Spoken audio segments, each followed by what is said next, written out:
So Robbie and I met in a mutual Facebook group that we're all a part of.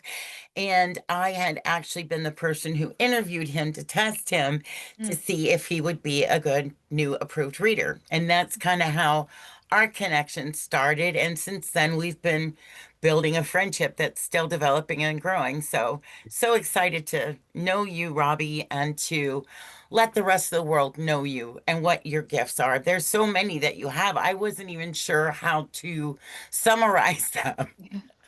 Well, I think Robbie should tell everybody because, yeah, it's a lot. And like I said before, it's completely fascinating to me how much he is able to do and how much he connects and the things that Yeah. he knows and just keeps growing and growing and growing. So, yeah, Robbie, if you want to go ahead and start telling us and the people, what you do and how you do it and whatever you want to talk about, go right ahead. Well, I am a channeler, first and foremost, which means I receive messages from people's guides a lot, my own guides. I do also connect to higher cosmic entities sometimes, which is very interesting to do.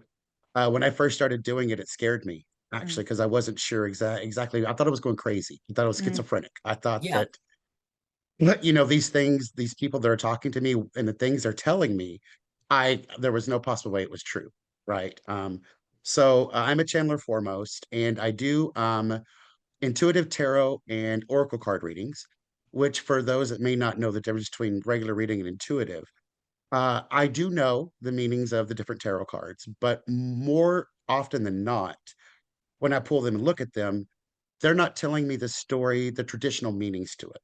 I'll look at it and see things, specific symbols may stand out for me, or colors, or maybe I'll pull a card and it'll remind me of a memory that I had, something in my life, and I know exactly what the guides are trying to say to the person I'm giving this reading to.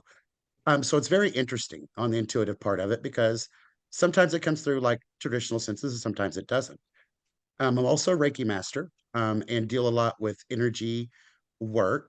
Um, I don't, I really don't like use of the word energy healing a lot because even though that's a lot of what we do, I don't consider myself a healer, right? I consider myself as a conduit for this Hmm. energy to come through and help the person start healing themselves. Because if you're doing energy work on somebody and you're saying this energy to them, it does no good if they're not willing to step up and heal That's it. themselves, Yeah. right? yeah. Because the person's the healer, right, Robbie? It's our job, just like with any type of work that we do, to be the clear channel and to Absolutely. direct that energy to the person. They have to kind of own that energy, right? Absolutely. I They think own it. that And was that's, rule. Oh, sorry. I was go going to ahead, say, I Erica. think that was rule number one when I took my Reiki classes. And I'm, certified in one and two, not master yet, but it was you have to get their permission. That's it. You can't do it Absolutely. Absolutely. without them knowing and without their permission. Yeah. And the fascinating thing too to me is that sometimes you can have their permission and they still don't take the energy Still because don't accept it. their soul doesn't want it. Yeah. It could be that's something that they're not supposed to be doing yet. And so, it really just depends on the person and the situation and what they want in general. So that's why, absolutely, I believe there can be healers, but I really hesitate on using that phrase on myself Mhm. because I'm just a conduit for the energy. I Absolutely. am a channel for the guys to say, this is where the issues are and this is where you need help. Right. Do you think So, that if they're skeptical at all, they won't even take on whatever you're trying to help them with because in their back of their head, they just like, no, I don't think this is going to work, or maybe they're depressed so much they don't care that it doesn't work. well, I will give you a story about that because I have a family member in my life. I won't call them out because I didn't ask permission for this, but that really they weren't sure about it. Okay, they weren't sure about the energy and how it all worked. And so I said, if you're willing to do it, I will do it for you. And they agreed to do it. And so I did a Reiki session on them. And as soon as I was done, they looked at me and said, I could feel the energy coming from your hands. I can feel completely different. And the next couple of days, they would text me and call me and say, this isn't bothering you anymore. I don't have this feeling anymore. So even though the skepticism was still there, they allowed the energy to come in and do what it needed to do for them. And it made them an absolute believer in what I was doing and what I was trying to get through. Did you do So it yeah, hands-on or was it distance? this one was hands-on. Okay. Um, most of the time what I do is distance. Yeah, Uh, mainly because I don't really have a place to do hands-on, but in my experience, and some people may disagree with this, I believe distance works better for a lot I of do people too. because then you can just direct the energy directly to them, and it's not really coming through my body. It's going That's directly right. to them where they need to go. So I believe that distance does help and works a lot stronger than a lot of people may believe. Um, I agree with that. also work with Egyptian Sekhem energy, which Sekhem or Seichem, however you want to call it or pronounce it. And basically, it's an Egyptian lineage of Reiki. It's one of the oldest forms. There are different hand postures you use, different symbols you use, but it's very strong. And we use that in combination with Holy Fire Reiki, which is what I'm attuned to. It really makes a difference. I work a lot with the goddess Isis, and she is a healer first and foremost. And she will come in and help me with these sessions and tell me this is what needs to be done. This is where we're going to send the energy. This is how it's going to work. You need to do this, you need to do that, which is fascinating. And there have been a few sessions lately where I've been working with her and she will say, tell this person that I will be with them after this session to make sure everything is still going okay. So that's really fascinating as well. My connection with her. So How'd you that's get really that connection? I mean, how did that well, start? it started when I first started meditating years ago. Uh I actually posted a blog on this a couple of weeks ago. And I'd always had this big fascination with Egypt. Since I was a child, I would look at books and just I would see pictures of the pyramids in black and white because back then most of them were black and white. But I would look at them in black and white and I could see all the colors. I could see these lush vegetation that just wasn't there now, right? I could see things in these pictures that weren't there. And so I kept looking, I read every book I could on Egypt, saw all the pictures, and just could not understand why I was so fascinated with it. And then years later, when I started meditating, I saw this beautiful woman, this huge woman with a beautiful headdress on and wings. And she just kept talking to me and telling me it's almost time. And I couldn't understand who this was. And finally, I looked in a book because I thought this has to do something with Egypt and saw her in a book, a Wow. depiction of her, and realized it was Isis. Okay. Um, and then quite a while later, after I finally opened my mind up to what was going on with me, she told me that we had worked together in previous lifetimes, and not as me worshiping her as a goddess, but working with her as a healer, learning magic, doing things with her to help other people. And she showed me this and told me it was time to start doing it again. So I did. And that relationship has just gotten stronger. It's really a fascinating thing for me because one, it proved why I was so fascinated with Egypt my whole life. But two, it showed me really what a lot of my purpose in this life is. And it's not only to help to heal people, it's not only to channel their guides and to read for them, but it's to teach them. It's to teach them how they themselves can become whole again. And that's part of what I do in my readings is if something comes up that I say, let's say, you need to protect yourself more. And they'll look at me and say, I don't even know how to do that. We stop the session and I tell them, I don't say, well, if you'll book another session with me, I'll teach you. Yeah, No, I don't believe in that. me I just neither. do it. I just tell them how to do it. So yeah, that's kind of my relationship with ISIS and how that started and how it's still growing. How does somebody meditate to go to that level, Robbie? Is it something, let's say if I've never meditated, could I, my first time out of the gate meditating, have that type of experience? Of course you could. I mean, I don't say that there's any restrictions on anybody meditating. Is it likely? Maybe not. Because a lot of people, when they think about meditation, they think that they've got to go in and be in this super calm place, and that's meditating, right? That you're not successful if you're not seeing things, you're not hearing things. But I think for me, one of the most important things about meditation is understanding a lot of the times when you go in and you have these thoughts coming in and out of your mind and you just can't concentrate, those are the things you need to be meditating on. Those are the things that answers will come to you about those situations. And once you're able to do that and take care of the issues that are at hand for you, things start opening up. Your mind starts clearing, and you're able to start connecting to those different things.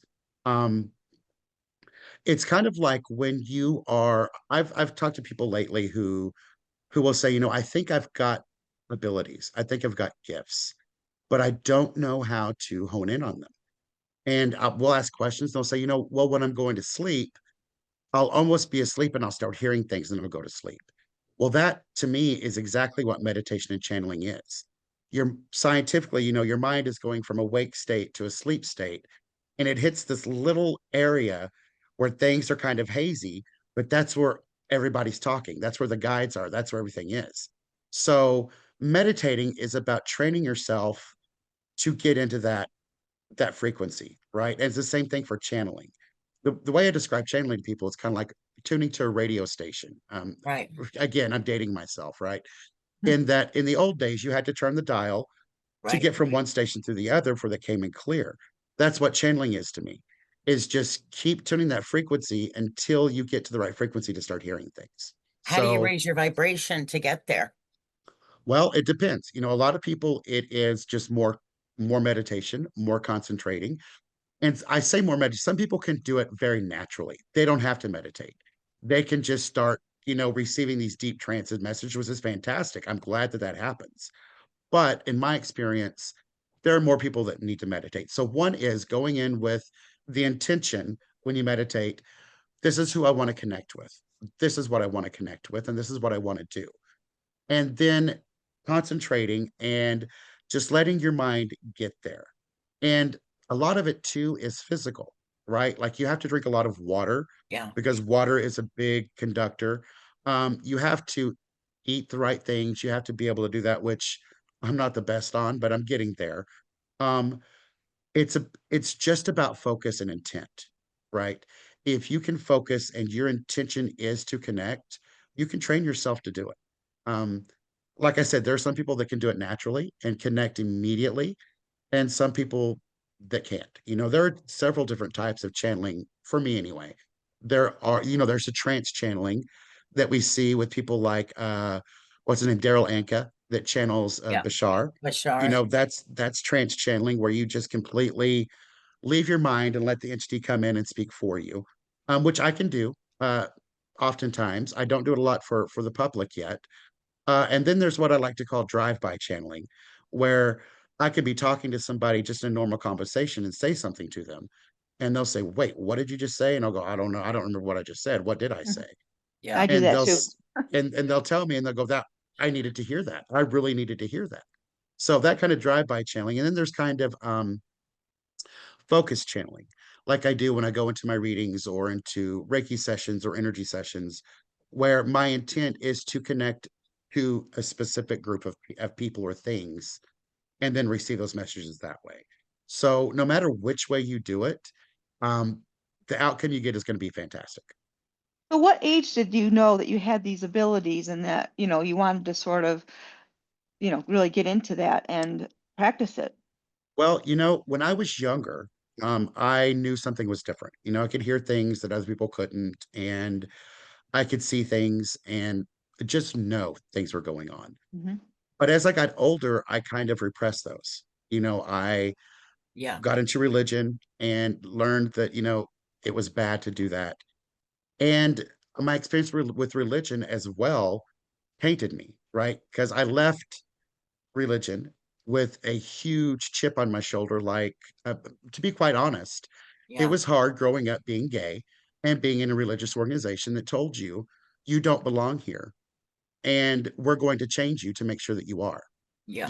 And so for years, I'm talking years, I was an atheist because I thought, why in the world would there be a God that would tell me I don't belong, that would tell people to tell me I don't belong? And why in the world would there be a God to let all these horrible things happen to people? So I didn't believe. Okay.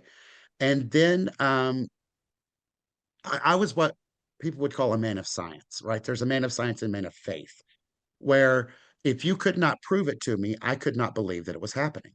So the thoughts, the channeling that was coming through my head, I couldn't prove that it was really coming from somewhere, so I didn't believe it and I kind of blocked it out. Yeah. Right. Um, but then I started really looking at different scientific principles. And the one that really changed me was there's a principle in physics that states uh, energy can't be created or destroyed, right? It always It is. just is. And so it really got to me thinking about people of my life that have passed over and thinking, well, if their energy didn't go away, where is it? What's going on here? And so the more I thought, I started digging into these more scientific principles and seeing it can apply to spirituality as well. I started to open my mind up a little bit more and thinking maybe this stuff is going on. But the real key for me was I had a heart attack and it changed my life. A lot of people that it does change your life, but um You had an after this awakening. it was absolutely an awakening. And I Yeah. swear, some people think I'm crazy I say this, but I swear I died and switch timelines because it was really that quick of a change for me, where I actually started hearing things more, seeing things more, being able to tell people something was going to happen and it actually happened, having dreams that were telling me what was going to happen and it actually happened. So then I got further into tarot cards. When I was younger, I would pick up a deck of tarot cards and try to read them. And I would see one and look up the meaning, and it would be absolutely completely different. And I would Yeah. think, I'm never going to get this. I don't know how to do this. But it wasn't until later that I realized I was actually reading them intuitively. I was seeing exactly what I needed to see. Right. So the heart attack really was what started opening me up. And that was when I started channeling more of cosmic entities and cosmic information and really connected more with Isis because I let down that barrier, that religious programming, as I like to call it, barrier. So, Uh, Robbi, you made a great point. So, let's say somebody is brand new to meditation, doesn't even know where to start, but they want to connect with galactic beings as you're able to do. And at this point, would you consider that Isis is like a galactic being yeah, or I would. okay. Yes. Yeah. So how would somebody just never done it in their whole lives? How do they connect? Are you playing music in the background? What are you doing? I do play a lot of music when I meditate because I work with a lot of frequencies as well. Yeah. Frequencies really can get you there. I started off with just listening to Egyptian music on YouTube, Mm-hmm. and listening to that while I meditate. And that kind of puts you in the frame of mind, that frequency where when I first started hearing it, I could actually see me walking in a procession and all the things going on in Egypt. So yes, frequencies help. Music helps, but also it's a clear intention. It's a very Yeah. clear intention Everything's that about intention, right? it is. Yeah, Do this you is ever get to exactly. shut it off? Like when you're in this mode and do you shut it off during the day and turn it back on when you need it, or is it just always there? Well, usually it's always there. And the reasoning, I shut it off like before I go to bed. And, there are sometimes during the day where I'm like, okay, I can't do this right now. I've got to focus. So it's shut off. But I've got a good example of why I don't shut it off a lot is because one day I was actually getting ready for a reading and I was taking a shower to kind of cleanse and just get ready. And somebody came through and said, I'm not going to say their I'll just make it Stacy. They said, tell Stacy this. And I was like, I don't even have a session with Stacy. What are you talking about? What is going on here? So I came out of the shower and I was working and I get a message from Stacy that says, I'm interested in booking a session with you. Can you give me more information? And I just kind of sit back and let myself, okay, wait a minute. I said, here's information, but I need to tell you this. And I told them, and I immediately got a video call from them. where they were crying and saying, I absolutely needed to hear this today. What do I need to do to get a session with you? So that's why I try not to close it down, because I never know what's going to come through for me or Mhm. for somebody else. Um, and I know a lot of people can't deal with that they can't deal with that coming in all the time, but I really enjoy it. You know, I it cannot. makes me realize that I've got a purpose in this life, and that purpose is to help people, to help them understand. One of the things that I really like to drill into people is that they're not alone. You know, no matter how sad you feel, how broken you are, there's always somebody out there that you can reach to that will just listen. You know, that won't give you advice, that won't tell you what to do, that'll just listen to what you have to say. And there are so many people out there that feel so alone. So if there's anything that they get from this today, it is, I want you to know that you're never alone. Absolutely. And that is part of being a healer, because there are so many different modalities of healing that many times our presence is part of the healing, and letting them know, like you said, you're not alone. So, Right. very important message. Erica, did you have any other questions for Robbi? Yeah, I was wondering, you talk to spirit guides and, angels probably, and a bunch of, very, different things. I don't know how to say that, but it seems like if somebody you're meeting with and they're doing a reading with you, do the spirit guides come through and announce who they are and give names, or do you just know that it's a spirit guide, but you don't know who it is or name, guide Sometimes, name? sometimes they do. And they will be very distinct. You know, sometimes the person will ask me, well, can you tell me their name? And the spirit guide will say, I don't want you to know. I want them to know. Tell them to contact me. Okay. Mhm. And, or, you know, we'll ask a question and they'll say, that's none of your business. Mm. You know, I'll give you this information to tell them, but they really, you don't need to know that. And how do And Robbi, people handle that? How do oh, they go ahead. handle it if you say, very well, I can't Yeah, tell you that? very well, they most of the time. do. Yeah. They don't. Because, I mean, there are sometimes where they're like, well, what do you mean you can't tell me? And I'll tell them, you know, directly, this is not anything for me to know because it's your business. It's not mine. And so then the most immediate question that they ask is, well, how do I connect with them? Right. So then I start telling them, well, this is exactly what we needed to do today. Let Yeah. me tell you how to start connecting with your guides. You And know, that's I it. actually, it actually drew me to record a guided meditation to put on my YouTube for people to meet their spirit guides, because I was getting so many questions about how do I do this. And so recorded that. And now I just say, hey, go listen to this meditation. If this doesn't work, we can talk deeper. And it's been so thrilling and heartwarming to get so many people say, you know what, I tried your meditation and it was exactly who you said it was. Don't you love And they that? told me what I needed to know. And I so, feel like every time somebody, I mean, I don't know about you guys, but I will say 9 out of 10 readings, I get that question. Who are my guides? And what I have found is it's just like me telling you who your partner is going to be. You know, it's such a personal relationship. absolutely. So that is kind of been my experience too. I never get names because I'm not meant to. Yeah. And that personal relationship, you know, and that's another thing that I'd like people to know is that if you've got abilities, if you're trying to work on these and you're trying to figure out what do I do, where do I go, be very discerning in the information you get from people, right? You know, because what the way I do things is may not be the way you do things. So Right. you can absorb all the advice from all of the internet from different people all you can, but ultimately it is your relationship with spirit, God, however you want to call it. It's your relationship. It's your abilities. It's your Take, intuition. Yeah. right. Take those different snippets and build your own process to be able to do it. That, I mean, Well, that's very important for me. right.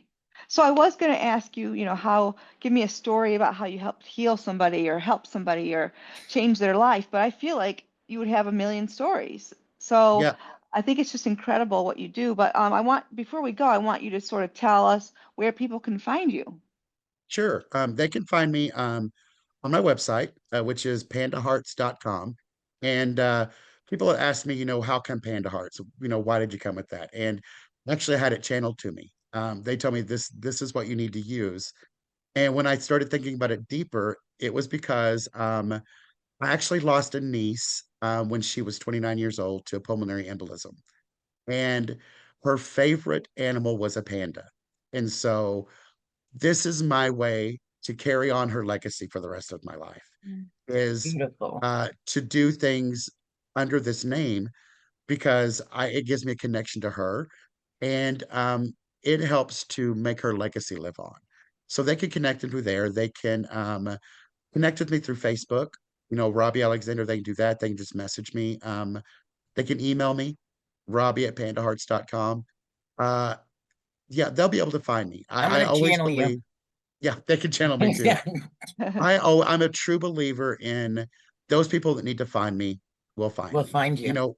One of the I know we're at it goes to time here, but one of the coolest things, one of the things I have a problem with sometimes, and Dee, you know this very well, is trying to figure out my authentic self and trying to get rid of that. Well, this is happening for somebody else. Why isn't it happening for me?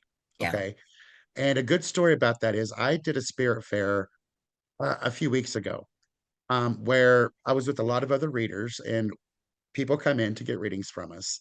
And somebody would walk by my table and I'd go, "Oh, I love their energy. I want to read for them." And they would sit down at the table next to me. And then somebody else would walk by and I'd go, "Oh, I like them." And they would sit at this table. And you start thinking, well, what's wrong? What's wrong with me? Why am I not getting people? And then somebody would come up and sit down at my table, and I would do a reading for them. And I would go, that's why, because these are the people that are needing to That find needed me. you. Yes, It's not what I want, it's what I needed. Okay. So absolutely. that's why I feel that, the people that need to come to me will come to me. They'll be attracted to me. Now, as you know, I'm not for everybody, and that's okay. Neither am I. That's okay. Neither But is Erica.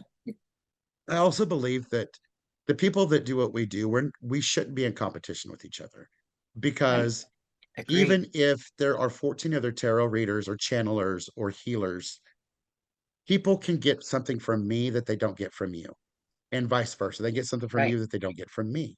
And Right. so I think it's great for you to go to as many people as you need to go to get the answers that maybe you don't want the answers, but they're the ones that you need to get you We're through. all teachers and we're all students. And you're right. The people that need us find us. Yeah, I truly believe that. I loved having you as a guest, Robbie. Was there anything else you needed to ask Erica that you thought we should let the public know? Um, not really. I mean, we covered a lot, but do you have anything else, Robbie, you want to add or share? I mean, we're not running out the door. Well, one thing I would like to talk about is I've noticed in a lot of my readings lately, a lot of religious programming, and people just not wanting to step into their abilities because they're afraid, Mhm. right? They're afraid that this is going to open up things for them that Hmm. bring in these evil The entity type dark. Yeah. situations. Yeah. Yeah. Mhm. And I want them to know that you don't have to be afraid. Okay. The myths, the legends, all of these stories that you hear, some of them are right, but some of them are just fear tactics to keep you from accessing your higher self, your true Agreed. self, and the person you need to be. Okay. And any one of us, anybody that they look to can help them learn how to get over those blocks. I mean, I'm not going to lie. We There are had to learn. times, yeah, we had to Right. learn. There are times that I can see something like a pentagram, and for a few seconds, I'm like, oh, wait. And then I have to think, oh, no, no, it's not bad again. It's not bad again. Even, I actually did a reading for somebody the other day and we were talking about it.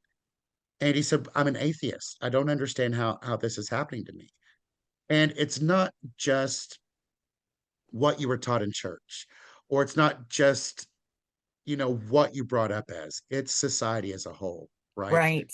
And that everything that you see and absorb, it has this religious context to it. So even if you don't really adopt it or fully believe in it, subconsciously it's still there, Yeah. and that's kind of what we have to work at, to say it's okay. All of Um, us. yeah, I do it. I have stuff to do it all the time, you know. Yeah. All the time. Because that Yeah, there programming is so deep it is. It's in deep, most and it's, religions. Yeah. yeah, they are. They are. And like, I'm not, I think people believe in whatever they need to believe in. I'm not bashing religion at all. If that's what you believe in, That's what you go need. for it. That's great. But for those Agreed. that are looking for answers and different things and are just scared to do it, don't let fear rule your life. Agreed. Step out, get the answers you need to get, and make your own, be your own discernment, understand that there are things out there that people will never be able to explain. You know, and like I said, I used to be a man of science. I used to have proof for everything. And I have learned that sometimes you don't need proof. You just have to have faith that it's going to come through the way that you're seeing it. And nine Agreed. times out of 10, it will. I used to be like that as well. Gotta prove it. I'm a skeptic. Even my own abilities, I would question them because I would say, well, how did I say that to so and so? I don't, where did it come from? How did I do that? And Yes, I think, Imposter syndrome, right? yeah, absolutely. yeah. And I feel like everybody sort of needs a therapist or a best friend. And I feel like we are sort of part of that too for people. Support Absolutely. system. That's what I want to be, a support system for people. I have. So once again, it was just our honor, our pleasure. I have loved the relationship and the friendship that we have been building, and I really wanted more people to understand you and what you do because I think it's so important. Thank you. I'm glad that you gave me this opportunity. Because I do want people to know that I'm a little weird. I'm a little crazy, but we all are. We all But are. my main goal is to help you understand what's going on in your life because I've been there. I had a very rough childhood. I've had a very rough life altogether. And there's not a whole lot that somebody can bring to me, and it shocks me. Right. Um, and I can relate to what's going on. So that's why when I do my readings, I try to tell people there are going to be some things that come through that are going to be blunt. And that's because the guides know that I'm the one that's going to be able to say it that way. Right. Right. There are some people in our business, as Erica put it earlier, that they'll get something and they'll say, I'm not going to say that because that's weird and I don't understand it. It's not for you to understand. It's for the person you're talking to We're understand. Right, not the interpreters. Right. right. So that's important to me too, is for people to understand that when you book a reading with me, whether it be a channeling session, a tarot channeling session or an energy alignment session, things will come up. They'll be kind of blunt, but it's for your own good. It's so Right. that you Yeah. understand that there are things that have been blocking you that you don't want to recognize. And sometimes I'm the one that has to tell you, wake up, you know, Yeah. get to moving. The reason this isn't happening is because you're sitting on your butt and not doing it. That's why it's not happening. Right. Got to do the So, work. right. So I really thank you for giving this opportunity. Oh, it was our Oh, pleasure, thank Robbie. you. We'll talk soon. Take care. Yes. Okay. Take care. Bye, Y'all have a Bye. great guys. day. All right. You too. Bye bye now.